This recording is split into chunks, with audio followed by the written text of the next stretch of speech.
GroovyTek.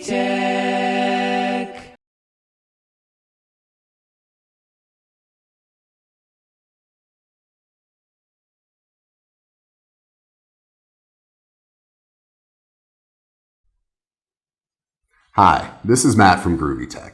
We started GroovyTek 5 years ago because we believed there was an opportunity for a new company to help folks from all ages become confident navigating their personal technology, smartphones, tablets, and computers. We've now conducted well over 10,000 hours of personal technology training sessions, and we are finding more and more new ways to help people learn to use their technology. Because let's face it, the big companies in Silicon Valley do not appear to be very concerned about helping people to use their products. They would rather just have us buy more and more of their products. Our culture and mission are anchored in two key words: respect and patience. I hope that any and every interaction you have with our team here at GroovyTek exemplifies both patience and respect. On behalf of GroovyTek, I thank you for your time and look forward to helping you or your loved ones navigate their personal technology journey.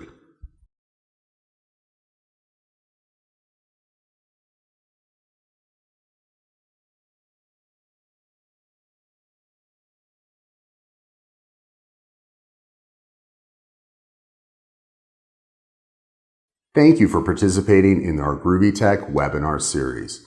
Our goal for the series is to directly address relevant topics with a focus on how technology can be a beneficial part of the solution. We hope that you can feel the GroovyTek approach in these webinars. We don't want to get too caught up in tech talk and would rather focus on giving you simple, relevant, and actionable information. These webinars represent an exciting way for us to share knowledge and conduct trainings virtually. The presentation you will be viewing is recorded. However, we are able to have GroovyTek trainers live during the webinar to answer any questions that you might have related to any of the topics covered. That being said, if you would like to take a topic discussed in one of the webinars a step further, please know that we have many options for you to work one-on-one with our technology trainers to address a concern or tackle a project. Again, thank you for your time. We appreciate you spending a part of your day with us. And as always, stay groovy.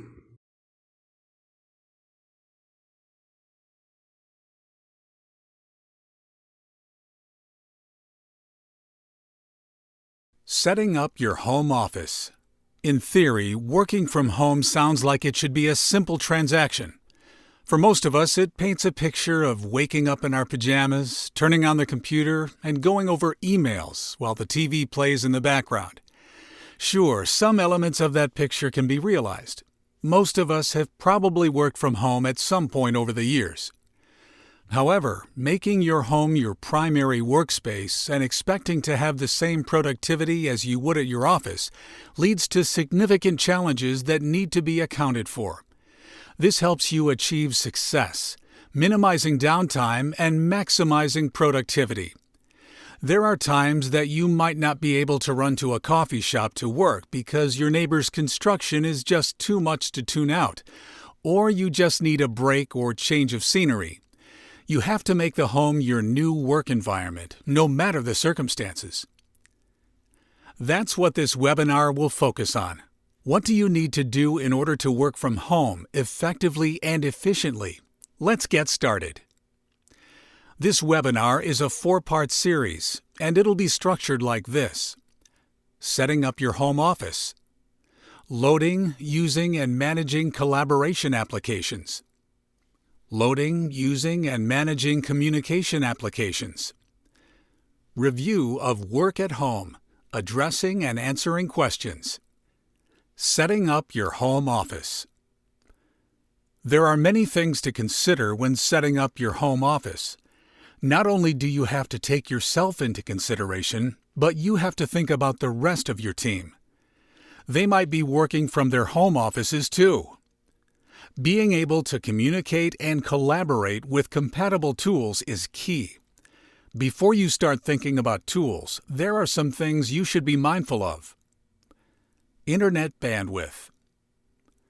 Let's face it, nothing you do at home matters unless you can share it with your colleagues or clients.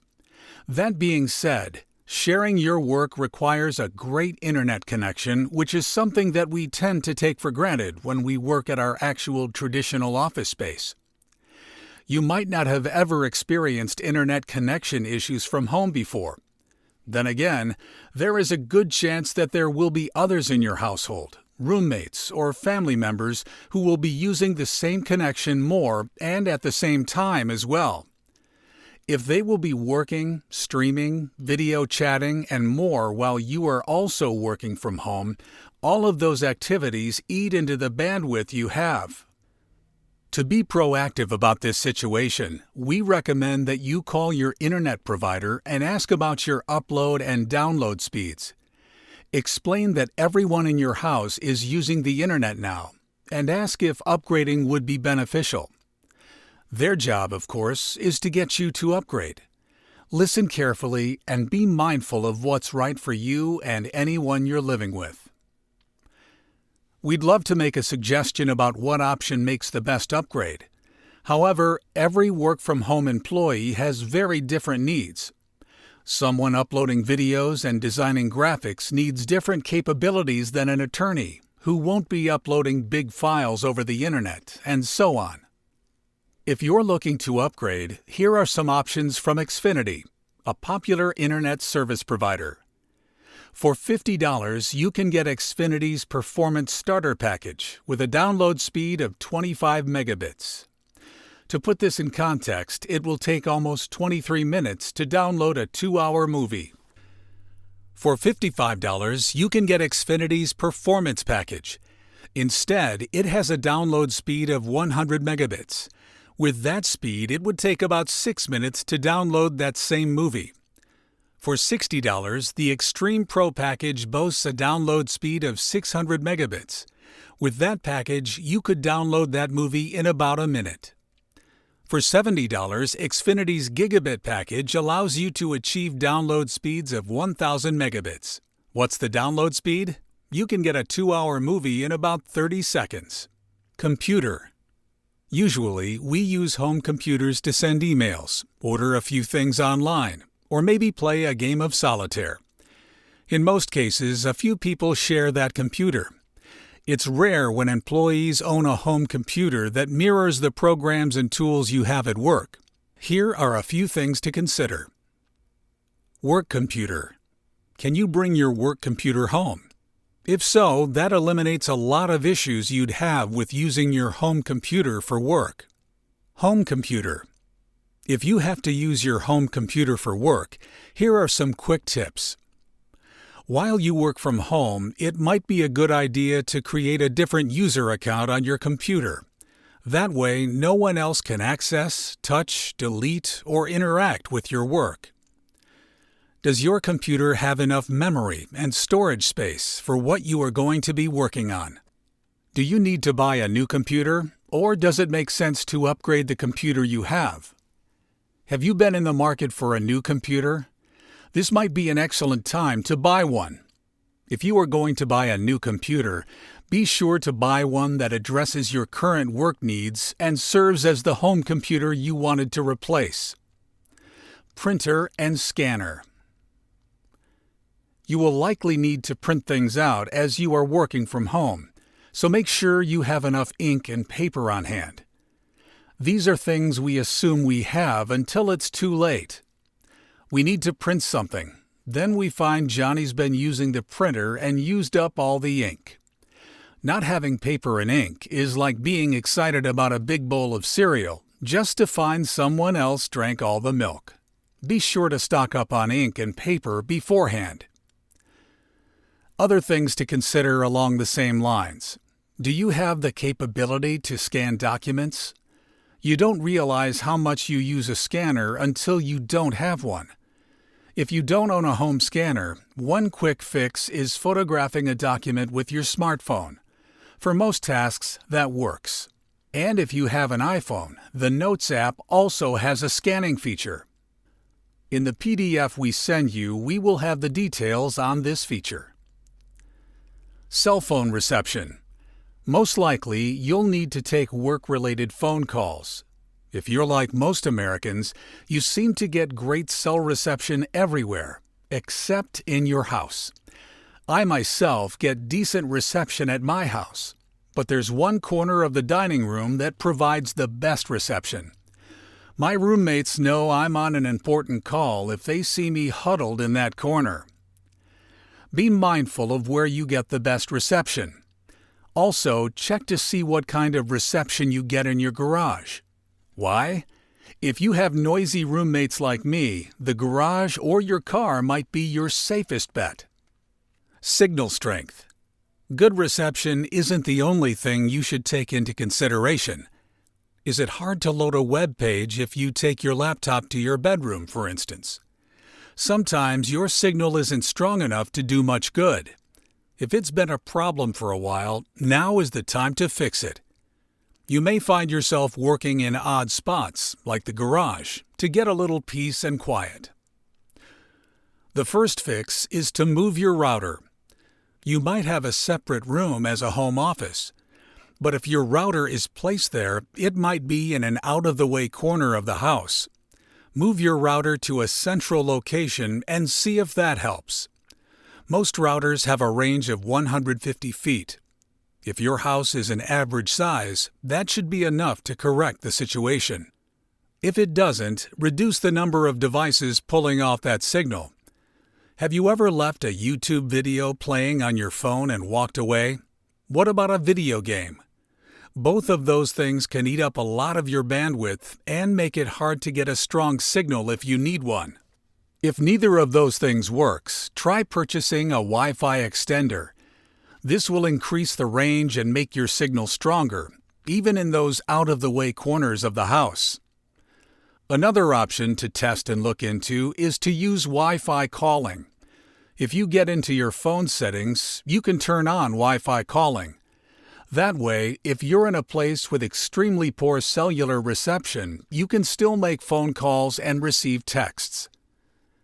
On an Android phone, swipe down from the top of the screen. This will bring up your options menu. Long press the Wi-Fi icon. This will allow you to access Wi-Fi settings. Once that's done, scroll to the bottom and tap Wi-Fi Preferences. Tap Advanced, and then long press Wi-Fi Calling. Swipe the switch to On. This will allow you to make those calls. If you're using an Apple device, it's also relatively easy to do. Go to your settings, then tap Phone, then Wi-Fi Calling. Tap Add Wi-Fi Calling for other devices. Return to the previous screen, which was Wi-Fi Calling. Tap Calls on other devices. Once you're there, you can turn on the Allowed Calls on Other Devices option. This lets you turn on all the Apple devices you own and are connected with. That allows you to do Wi-Fi calling from an Apple device too. Browser compatibility. This might sound trivial, but you really need to pay attention to it. We all know there are different browsers to access the internet. Most of us have a favorite. I use and like Safari, but my mom really likes Google Chrome. No browser is better or worse, but it's still important to consider. If you're going to use certain tools or software, your browser could make a difference in being able to use it or not. As long as I can remember, browser compatibility has always been an issue. All browsers are developed differently, and each one handles things in a unique way. That's why you have to know the browser you're using will let you access the tools you need. If your favorite browser isn't compatible, download one that is. Remember, most browsers are free. This is likely a small hurdle, but one you should be mindful of. There are 5 popular browsers that most people use. Their names are Google Chrome, Apple Safari, Microsoft Edge, and Mozilla Firefox. Google Chrome is the most popular browser in the United States. It integrates seamlessly with useful tools like Gmail or Google Drive. That makes it especially easy for professional users. It comes with a lot of extensions and apps that might make things easier. For instance, Grammarly, a popular editing extension, works well with Google Chrome. If you own a Chromebook or similar products, this browser is a natural choice. Safari is the most common choice for Apple users. That's because it's the default on all Apple devices, whether you own an iMac or an iPhone.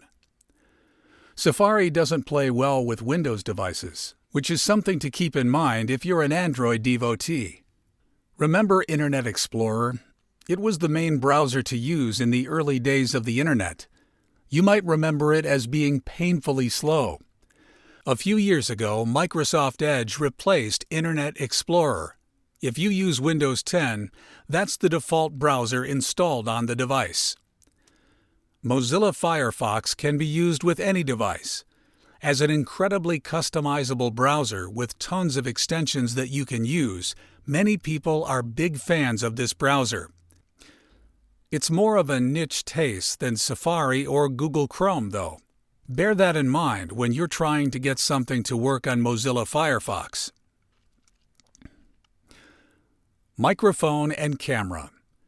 One of the most critical elements of working from home is being able to conduct and participate in meetings with co-workers and clients. In order to maintain your professional persona, you want to make sure that you are not the person trying to figure out how to log on or mute their microphone when the CEO is talking about new priorities or initiatives. As video conferences will be a primary element of working from home, it's best to be well prepared. That being said, in most cases, it won't require you to purchase special equipment like a video camera. It is important to make sure you are functional with what you already have and for a meeting that starts with a microphone. Most laptops, iMacs, smartphones, and tablets have a camera and a microphone built into them. If you have one of those devices, you're set. However, most desktops don't come with that equipment. If you own a desktop, you should get a camera and a microphone. You don't need high-end equipment either. You can get away with spending $50 for decent equipment. Whether you have a device that comes with a camera and a microphone, or you just purchased equipment, do a test run. It's important to ensure they work before you start important meetings. You can't just expect it to work. Instead, take 10 minutes before your meeting and make sure you're good to go. Those 10 minutes of preparation can lead to years of peace of mind when asked to join a meeting or conference call at any time from your home. Setting up office hours. A few years ago, I worked from home exclusively. It soon became obvious that I had to have office hours. Before I set them up, my roommates would come in and bother me all the time. They wanted to go out for pizza or needed help with household chores. It was an ongoing parade of distractions that made working from home impossible. I finally had to sit everyone down and explain that I needed boundaries. At first, my roommates felt insulted. Once I explained why, though, they understood. Eventually, my office hours were respected and became normal. Here's what I did. I told my roommates that I was going to work from 9 to 12. If they left me alone, I'd help them with whatever they needed around lunchtime. As long as you're consistent, it should work out. Even if I was free at 11:30, I'd take a walk and not make myself available until 12. Consistency is key. Phone numbers. Another tip to consider that has helped me out many times in the past is really simple. Ask yourself, do you have the phone numbers of everyone you need to be in touch with? What about the company's IT guy who needs to give you access to certain systems? Or your supervisor's phone number to ask a quick question? Having a sheet with these numbers handy can be a real time saver. Also, remember when you are working from home and dealing with others that are doing the same, to ask people for the best time to reach them. Everyone has different routines and patterns, so knowing when they're available is key. A quiet place. Do you have a place in your home where you can take a call or gather your thoughts without interruptions? We suggest you find one, but it doesn't need to be in your home. Can you go around the corner and sit on a park bench? Can you escape to your car and be alone? Can your roommates go on a walk and let you have your own space for a few minutes? Have a quiet place option in your back pocket. You may never use it, but get a plan in case you need it. Once you have your home office in order, you will be able to set yourself up for true success. And actually, you will be able to get quite a bit accomplished while working from home, as opposed to being frustrated trying to get work done at home.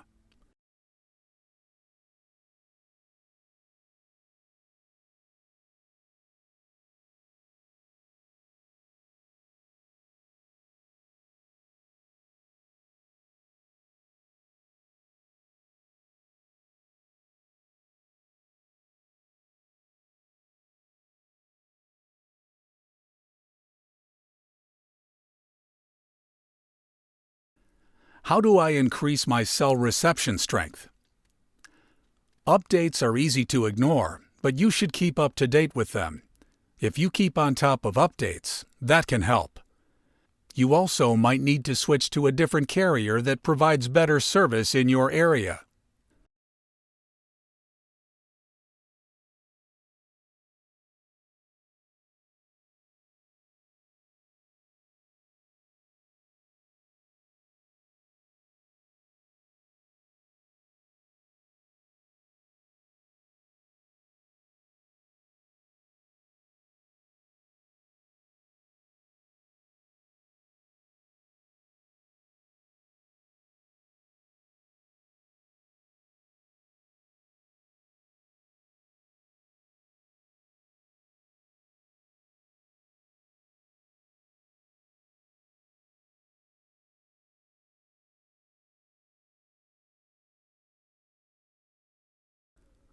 Are some browsers more secure than others?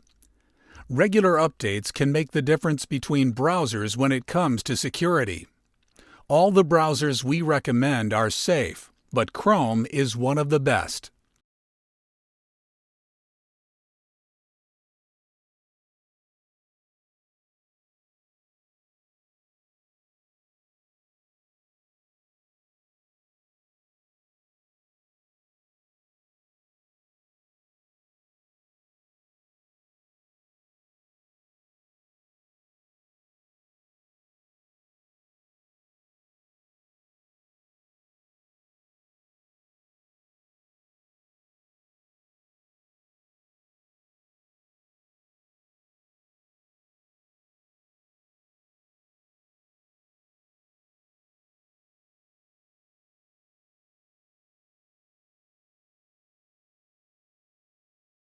What camera and microphone equipment brands do you recommend?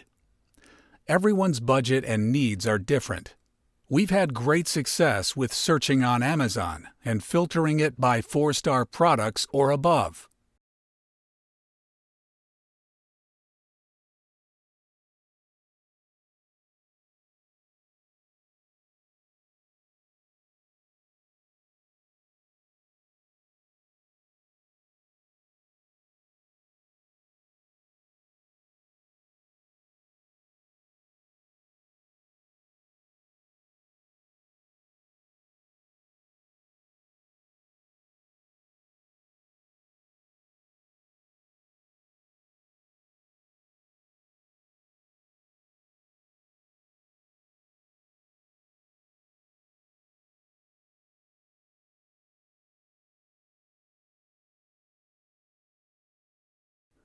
How can I add my coworkers' phone numbers to my contacts? Tap on the phone icon on the bottom of your screen. It will pull up another screen that allows you to access favorites, recents, and contacts. Tap Contacts. At the top, you'll see Create a New Contact. Tap on this option and put in your coworker's name and phone number.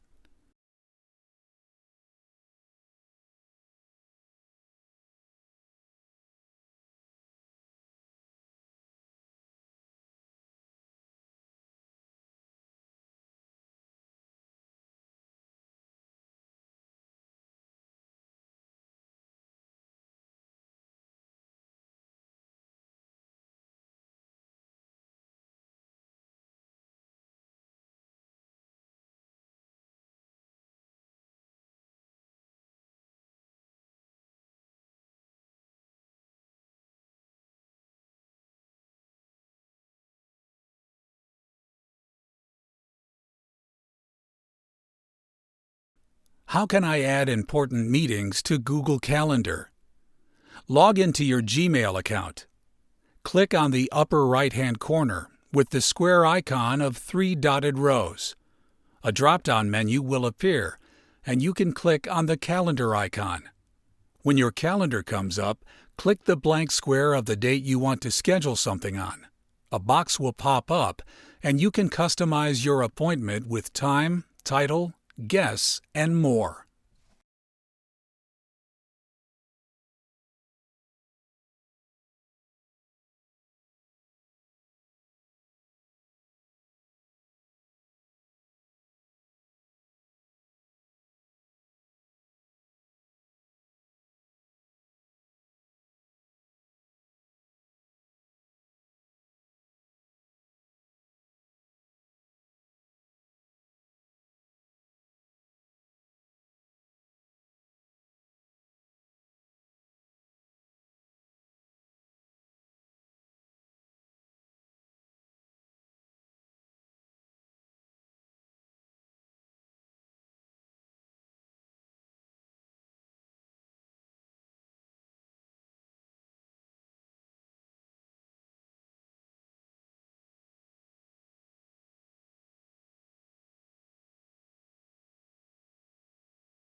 Hello again.